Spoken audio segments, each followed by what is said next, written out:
আচ্ছা, সোশ্যাল মিডিয়াতে মানুষ যা দেখায় সবকিছুই কি সত্যি হয়? কখনোই না।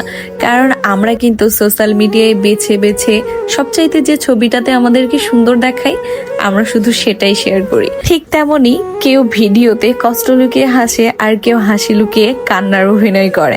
যেমন আমাকে আপনারা অলওয়েজ হ্যাপি মোডে দেখেন। কি মনে হয় আমার জীবনে কোনো কষ্ট নেই? অবভিয়াসলি আছে। আমার জীবনের সবচাইতে বড় কষ্ট কি জানেন? প্রায় দীর্ঘ 1 বছর যাবৎ আমি আমার নিজের মায়ের সাথে মন খুলে কথা বলতে পারি না। হয়তোবা সেটা আমার নিজের কিছু ভুল সিদ্ধান্তের জন্য, বাট আলহামদুলিল্লাহ আমি কিন্তু ভালো আছি। দিন শেষে বাবা মা আসলে কি চাই বলেন তো? সন্তান ভালো থাকুক, এইটাই কিন্তু চাই। বাট আমরা হয়তোবা ছেলে মেয়েরা বাবা মার সেই সিদ্ধান্তটাকে সবসময় সর্বোচ্চ মর্যাদাটা দিতে পারি না। বাট বাবা মার চাওয়াটা কিন্তু এইটাই থাকে যে আমরা যেন ভালো থাকি। আলহামদুলিল্লাহ আমি ভালো আছি।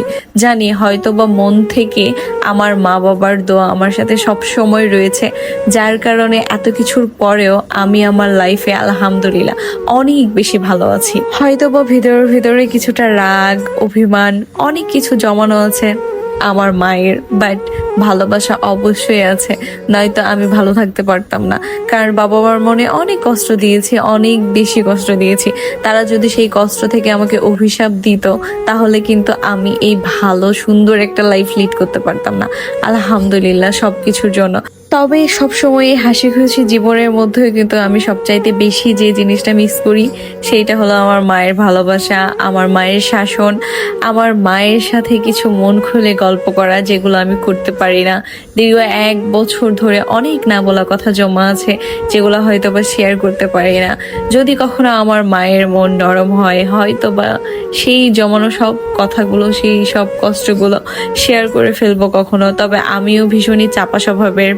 অ্যাকচুয়ালি আমি আমার মনের এক্সপ্রেশনগুলো সবসময় শেয়ার করতে পারি না, যার কারণে হয়তো বা দূরত্বটা একটু বেশি হয়ে যায় দিন দিন।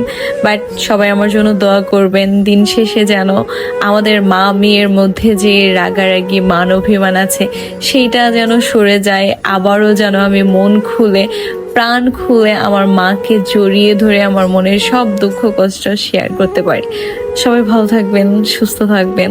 আল্লাহ হাফেজ।